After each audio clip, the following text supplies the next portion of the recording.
राधे राधे दोस्तों, मैं आचार्य राधा वल्लभ मिश्रा आपका हमारे YouTube चैनल एस्ट्रो प्रॉफिट में बहुत बहुत अभिवादन करता हूं। इस चैनल पे हम समय समय पर ज्योतिष और वास्तु संबंधित सही जानकारी लाते रहते हैं। उसी क्रम में आज हम राहु का जो गोचर हो रहा है ये 12 राशियों पर किस तरह प्रभाव देने वाला है इसे जानते और समझते हैं। इससे पूर्व मेरा आपसे निवेदन है, आप हमारा चैनल एस्ट्रो प्रॉफिट अभी सब्सक्राइब करें और साथ ही साथ बेल आइकॉन भी दबाएं और इसे औरों तक भी पहुंचाएं। राहु की दो स्थितियां होती हैं, राहु मीन और राहु ट्रू। तो जो ट्रू पोजीशन है वो ज़्यादातर ज्योतिषी अपनी फलादेश में लेते हैं। राहु मीन जो है, ये जो सिचुएशन है, ये जो पोजीशन है, ये राहु की एवरेज पोजीशन होती है और इस अनुसार ऑलरेडी 30 अक्टूबर 2023 को राहु जो है वो मेष राशि से मीन राशि में आए हुए हैं और केतु जो है वो कन्या राशि में चल रहे हैं और ये स्थिति 18 महीने रहने वाली है। 18 मई 2025 तक राहु मीन राशि में और केतु जो है वो कन्या राशि में गोचर करने वाले हैं। अब जो राहु की ट्रू पोजीशन है उसे भी समझते हैं। उस अनुरूप आज 29 नवंबर 2023 को राहु मेष राशि से मीन राशि में आए हैं। आप ध्यान दें, राहु और केतु हमेशा उल्टी दिशा में चलते हैं। तो राहु मेष राशि से मीन राशि में आए हैं और केतु जो है वो तुला राशि से कन्या राशि में आए हैं। तो 29 नवंबर 2023 से 29 मई 2025 राहु मीन राशि में और केतु जो है कन्या राशि में संचार करने जा रहे हैं। आइए जानते हैं आपकी राशि पर इसका किस तरह से प्रभाव रहने वाला है। सिंह राशि के जो हमारे मित्र हैं उनके लिए राहु अष्टम स्थान से जा रहे हैं और 8वें स्थान से आयु, अनुसंधान, गुप्त विद्याएं, गुप्त संबंध, विलंब, बाधाएं, अचानक लाभ, हानि, समस्या, पीड़ा, पैतृक संपत्ति, इन सब रहस्य आदि विषयों के विषय में पता चलता है। तो अष्टम भाव का जो परिणाम है उसे समझना बहुत ही जटिल है। इसका रीज़न है, ये सबसे ऐसा छुपा हुआ भाव है, ये सडनली अप्रत्याशित रूप से फल दे देता है। ऊपर से राहु, राहु यानी माया, भ्रम, तो इल्यूजन, तो दोनों चीज़ें जब मिल जाती है ना तो एक करेला और ऊपर से नीम चढ़ा। यहाँ 8वें भाव में राहु आपके व्यवसाय में बाधाएं और परेशानी देते हैं। विशेष रूप से यदि आप पार्टनरशिप बिजनेस में हैं, साझेदारी बिजनेस में हैं, तो वहां पर समस्याएं आनी संभव है और भारी काम के बोझ की वजह से तनाव भी इस वजह से हो जाता है। इसलिए आपको इस अवधि के दौरान बहुत ही सावधान और बहुत ही व्यवस्थित रहने की जरूरत है। आपकी सेल्स में कमी आनी संभव है।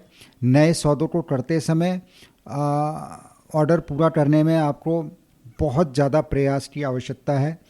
जॉब में भी बहुत सारी समस्याएं या बाधाएं आती हैं और आपके जो बॉस हैं, जो सीनियर्स हैं, जो वरिष्ठ हैं और जो साथी हैं, सहकर्मी हैं, उनसे भी उतना ज़्यादा वांछित सहयोग प्राप्त नहीं होता। आप इस पीरियड में बहुत असहज महसूस करने वाले हैं और कार्यस्थल पे आप अपनी जॉब में, अपने व्यवसाय में उतना आनंद नहीं लेने वाले, तो बोझ जैसा बना रहने वाला है। और जो वहाँ पर जो साथी हैं वो आपकी अनुपस्थिति में आपके टांग खींचने की कोशिश करेंगे। आपकी अनुपस्थिति में आपके लिए जो माहौल है वो खराब करने की कोशिश करेंगे। तो ये भी बात है और इन सब समस्याओं का जो समाधान है वो भी उतना आसान नहीं रहने वाला। इसके लिए बहुत ज़्यादा अप्रत्याशित जुगाड़ और मेहनत की ज़रूरत है और यह भी संभव है आप अपने आप में इतने उलझ जाएं कि अपने आप को बहुत ज़्यादा असहाय और तनावग्रस्त महसूस करें। यदि आपकी जन्म कुंडली में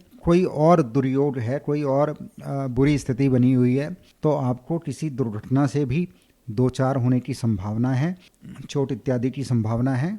आप अनायास ही किसी दुश्मनी अथवा झगड़े में शामिल हो जाएं, ऐसी भी संभावना है।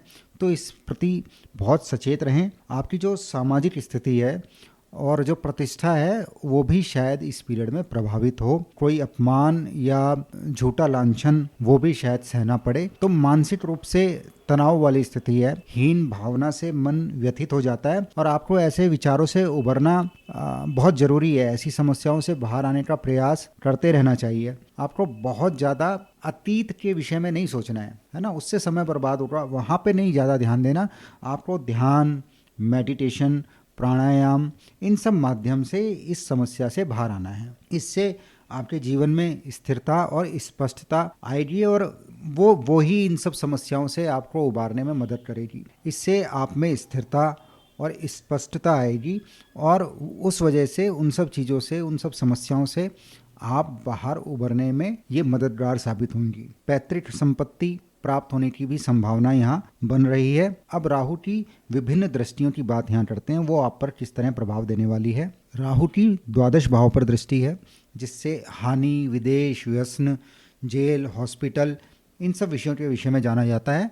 और यहाँ पर राहु के प्रभाव से व्यर्थ की चीज़ों पर, जैसे दवाइयाँ, अस्पताल, मुकदमेबाजी, इन सब चीज़ों पर भी अनावश्यक खर्चा होने की संभावना बन जाती है। विदेश यात्राओं की भी संभावना है। आपको यहाँ अपने स्वास्थ्य के विषय में बहुत सावधान रहने की ज़रूरत है। और यहाँ मामूली सी बात पर भी स्वास्थ्य जो थोड़ा भी ऊपर नीचे हो तो तुरंत जो है आपको उस पर ध्यान देना है। और पेट संबंधी समस्याओं से शायद आप इस पीरियड में पीड़ित हुए। बहुत ज़्यादा मसालेदार भोजन से बचें और कोशिश करें बहुत ज़्यादा तला हुआ भोजन या बाहर का भोजन ना लें, उससे बचें। राहु की द्वितीय भाव पर भी दृष्टि है, जिससे धन, संपत्ति, कुटुंब, वाणी, इन सब विषयों के विषय में भी जाना जाता है। दूसरे भाव में राहु की दृष्टि होने से वित्तीय स्थिति में उतार चढ़ाव संभव है। आपको झूठ बोलने से बचना चाहिए, अन्यथा आप उसमें फंस भी जाएं, ऐसी भी संभावना है। राहु की चतुर्थ भाव पे भी दृष्टि है, तो चतुर्थ भाव से माता, परिवार, भूमि, वाहन, इन सब विषयों के विषय में जाना जाता है। यहाँ राहु की दृष्टि आपके पारिवारिक जीवन पर या विवाहित जीवन पर थोड़ा प्रतिकूल प्रभाव डालने की स्थिति में है और वाहन बहुत ध्यान से चलाएं इस पीरियड में। मानसिक अशांति भी संभव है। माता का स्वास्थ्य भी चिंतनीय है। अब बात आती है उपाय। तो जब ऐसी स्थिति हो तो ऐसे में जो सबसे सरल और सबसे बढ़िया उपाय है वो है, आप रोज जो है, नित्य जो है, वो पक्षियों को दाना डालते हैं। उसमें सतनजा हो जाए तो ये और भी अच्छा है। 7 तरह के अनाज जैसे गेहूं, चावल, बाजरा, ज्वार, चना, मटका, काली उड़द, ये सब यदि मिलाएं आप और पक्षियों को दें तो ये बहुत ही लाभप्रद रहने वाला है और इन समस्याओं से पार पा पाएंगे। मेरी बात आपने इतने धैर्य से सुनी, उसके लिए बहुत बहुत धन्यवाद। और मेरा ऐसा विश्वास है ये जो वीडियो है ये आपके लिए बहुत ही लाभप्रद रहने वाला है और जो उपाय है वो भी शुभ परिणाम लाने वाले हैं। और बहुत जल्दी नई वीडियो में फिर से मुलाकात होगी। तब तक के लिए राधे राधे।